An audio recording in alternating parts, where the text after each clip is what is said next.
All right, just a little update on Julz and myself. About 4 days ago, she had an episode, and she lost part of her memory. I can't remember exactly what it's called. It's something to do with dissociative amnesia, something of that nature. She remembered a lot of things, most things.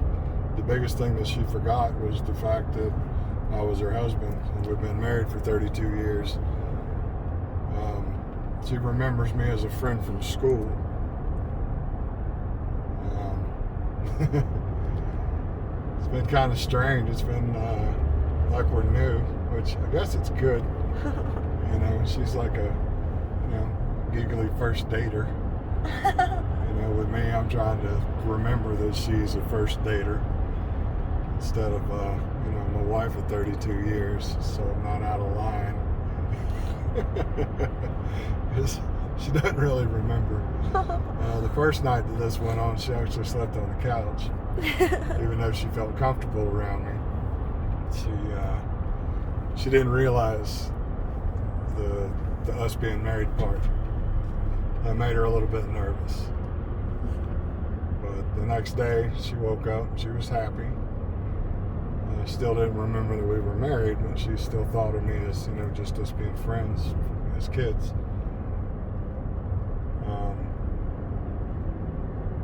Just figured I need to give a little bit of an update because there was a couple of videos that I made over the last couple of days that said that, I was on a first date or we're heading wherever. It's all going good, though. It is. I don't think I've been on a date since I was 15, 16 years old, with her. 17 maybe. But it was with her. So I don't feel awkward at all. She does. But it is what it is. You're so weird. Huh? You're so weird. It's all right. I don't mind being weird. As long as you're happy, that's all that matters. And I'm happy. hopefully you stick around And your mean wife doesn't. all that kind of jazz. We, the both of us, have decided to head back toward Jacksonville. We're in Colorado now. Head back to Jacksonville. I got some repairs I gotta get done on the camper, the trailer, fiber, whatever you want to call it. But got a few repairs I need to get done that it would be easier to do at home. I also got to upgrade our wardrobe because neither one of us have clothes that fit us anymore since we've lost like 35 pounds each or more. So we got to get some clothes that fit us, and since we're not pros at this yet, it's a little complicated to get things delivered in some places. A lot of the campgrounds don't allow you to use their address for deliveries. I know there is ways to make it happen that are easy, like dealing with the post office and stuff, but with the holiday weekends and things, I haven't been able to actually just set up reservations for a week or 2 weeks. I had to keep moving to make any of this happen. So it wasn't going to work out too well the way that it was playing out. So just figure we're going to head back to the house. Over the next week, we should be back somewhere around the 2nd of July. Hopefully it won't be that long, but I'm figuring 3-4 weeks maximum. Maybe shorter, but maybe that amount, and then we'll head back out again. We got to go finish this journey, or get this journey started right. There's been a lot going on with Julz. The dissociative identity disorder kind of took over. There's 5 personalities, distinctive personalities that are in her as one. I can't remember. There are a couple other videos that have been made, and I did talk about a little bit of it, but we haven't posted any of them yet. So most people don't know this is actually going on. She's got CPTSD, which is complex PTSD. It's PTSD with some other type of mental affliction is what I'm going to call it, but some other mental injury or disorder.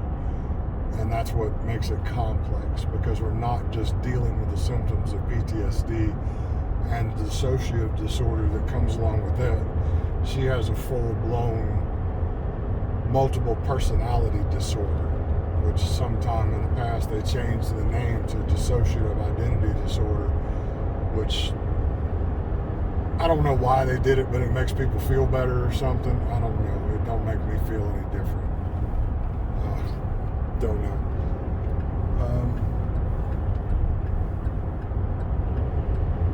Other than that, I mean, we've been dealing with a lot. She's got some really, really good people that she deals with online and on the phone that help out with this, and that's what they do. They deal with PTSD, CPTSD, and DID, and that's what they do. It's not like they're dentist dealing with a mental disorder patient. They're strictly dealing with her illness, and they're wonderful people. A case study. Yeah, and it's a case study type thing. But they're doing wonderful work with her, and they're actually doing wonderful work with me, because not knowing, what I was dealing with, it really got complicated and really got difficult to deal with on a daily basis, where I thought I was arguing with my wife. I find out later on that I'm arguing with a 12-year-old girl that's hurt and angry and sad. And, once they let me know what I was dealing with, it was a little bit easier to work out.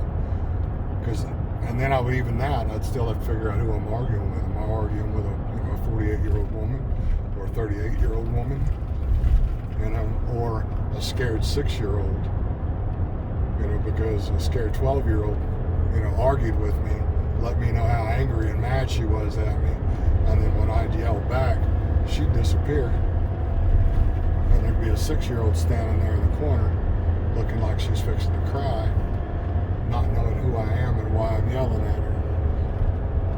And then I'd figure that out and feel bad. I'd feel like an asshole that I just yelled at this 6-year-old kid. But even the other side of it, I felt bad because I yelled at a 12-year-old kid.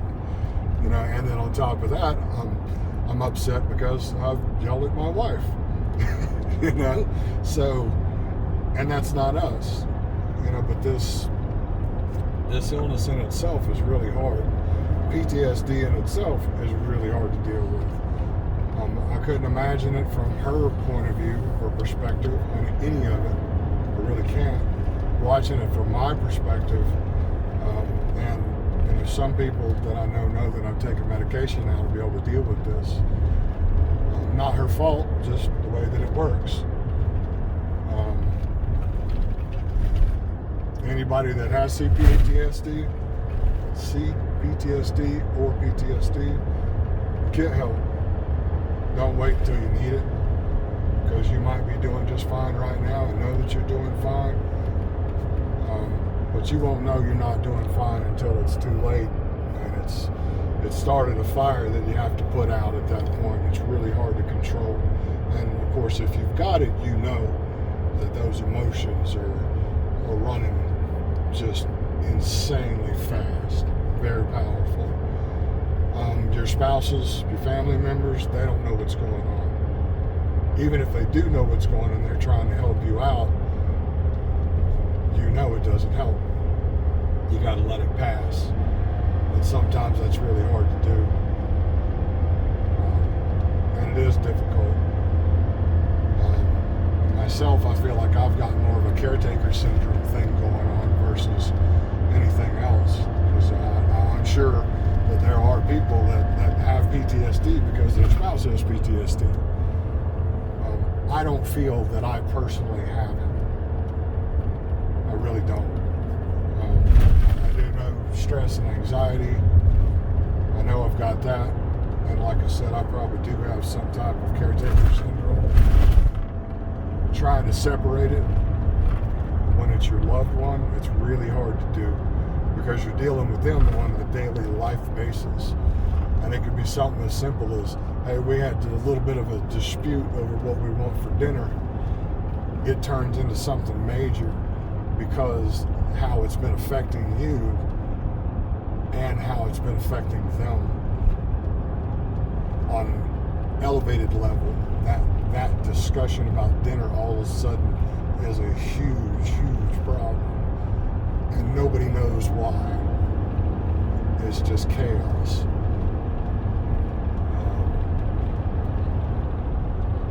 The easiest thing that I've come across so far is getting to know each of the altars. I don't know what the suggestions from professionals are, but my personal experiences with what's going on is once I made friends with each of the altars and I have the ability to talk to them, each of them, they will talk to me, we'll have conversations, we'll have arguments, we'll have disputes. They'll let me know when I'm not being nice. And sometimes I'm hard-headed and still try to explain my way out of it like it's not my fault, and I don't know what's going on, but all they're trying to do is explain to me it's not their fault either, and it's not my fault, but me being elevated makes them elevated, and it doesn't help.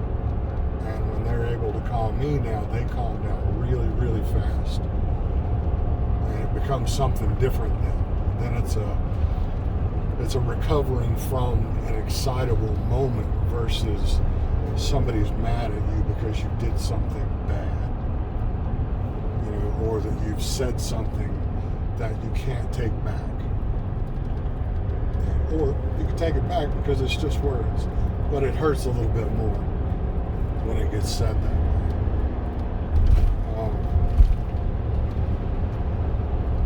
As far as family goes, I know I haven't reached out much to let everybody know.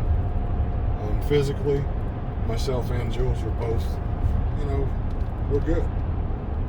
Mentally, stressed. Right now, we're doing really good. We're waiting to see how all this plays out because we really don't know where this is leading. Hopefully, we're leading to healing, and at a minimum, hopefully just a better quality of life, because that's all this is about for anybody. And they said today that I'm doing good too. Exactly. And every time they say that makes me feel good. But at the same time, it also does that calm after the storm feeling with me. My emotions skyrocket. And it's not bad. It's just like, okay, now I'm not waiting for something to happen. Something did happen. It appears to be good, and hopefully it'll stay good. Because I've watched it a lot of times get really good, and then you're like, oh, wow, this is almost like miracle level type things happening. And my beliefs on things aren't like a lot of people's. I have a completely different mindset when it comes to most people's beliefs. But when I look at it and see it as in this is really some type of thing that's happening that's unexplainable and nobody's got an answer for me, you just got to kind of take it for it is what it is, and we'll see how it plays out. Good luck or bad luck, who knows? We'll see how it goes. But there again, just wanted to let everybody know that we are healthy. We're happy right now. We are headed back toward Florida. We ain't got there yet, so shit could change. Hopefully we won't be there very long. If anybody has reached out to try to get with us, while we're there, we really don't know if we're going to be able to. Where Julz is at right now, I'm trying to keep her stress down to 0. And it is really hard to do when you got 5 thoughts and fears and excitements and wants and needs all happening at the same time, and we're also trying to live at the same time. So nobody get upset, don't get butthurt about it. It's not you, it's not it's definitely not us trying to avoid anybody, because we're reaching a point to where anything that went on in the past has got to stay in the past, and that's everybody. You do the same. It's got to stay there. You cannot drag that shit with you on a daily basis and keep a clear head. And that's no matter what it is. I mean, you had a car accident last week and it was your fault. Let it go. Move on. You had an argument with your wife about something that it was stupid or extreme. Either get over it or move on. Don't live that way. You just can't do it. Life's short. You spend your time stressing and worrying about what went on yesterday, you are not going to be ready for today or tomorrow. If you live in yesterday, you're not living. If you live in tomorrow, it hasn't got here yet. It means you missed today. Live your life. Be happy. Love the ones you love. Don't worry about the ones you don't. Because obviously they're not high enough up the list to matter. But you don't have to hate them either. You really don't. Don't bind yourself to them. Exactly. If you connect yourself to somebody through hate, you're connecting yourself to somebody you don't want to be around, first of all, and you're doing it for no reason at all. You can't live that way. So, point that camera over there real quick. Just gotta get a good look at the mountains and the hills and that kind of jazz. I do not know what the name of this is, but it's bouncy. I want to say we're on Highway 70. I would like to film it more, but I don't think I'm going to be able to. That's fine. We're heading toward Denver right now. We're heading down to Pueblo, KOA journey. We stayed there before. We really liked it. We're heading over there right now. We're going to be over there for a couple of days, and then we're going to continue on our merry way. We'll try to make some more videos and try to get some things online over the next couple of days, and hopefully it'll stay that way. And get a new visor that was accidentally broke. Well, yeah. Like I said, all days are not good. But if you don't carry them around... Yep, empty your backpack. Exactly. And if you got an empty backpack, you don't need to carry it either. Right. You can get a new one. So, but that's really what this is about here. I'll let Julz figure out how to put this on the internet or wherever it goes. Oh gosh. I'll figure it out. And again, I'm new at all this kind of jazz. If this is wherever it's at, click like, click love, click happy, tell your friends, follow us, hit the little bells and ding dongs and whatever they are, buzzers. Huh? Yeah, and comments. I'm terrible about this stuff. Hopefully we'll be able to reach out a little bit more. Anybody's got any questions, leave them in the comments, or wherever the hell you leave them. I don't even know where you leave them. But if you do go over to Facebook, click like, click subscribe. If we get enough people following us and get enough support behind us, I can continue to show her life. We can continue to help her heal. We can grow as people. We're going to go see the world. The one thing that I despise about my job in itself, which I'm a merchant seaman by trade, tugboat captain, I love my job, always have. The one thing I've always hated about my job is I had to leave my family to do it. If it works out to where this works, then I won't have to do that again. But if it does, we're still going to travel. We're still going to get out there on the road. We're going to hook up to this camper every time I get off the boat. We're going to hit the road. Every chance we get, and go out and enjoy our lives and do the same. It don't last long. 1 year. Yeah, but we started off with the idea of 1 year, of doing this. I don't know if the funds will last that long or last longer. That's all we're looking for right now is living our lives to the fullest while we can still walk. While she can still remember anything, just in case. You never know. We're just trying to get out there and live. That's about all. Normally Julz would say okay, say bye, Cap, but she ain't remembering things right now, so bye, Cap.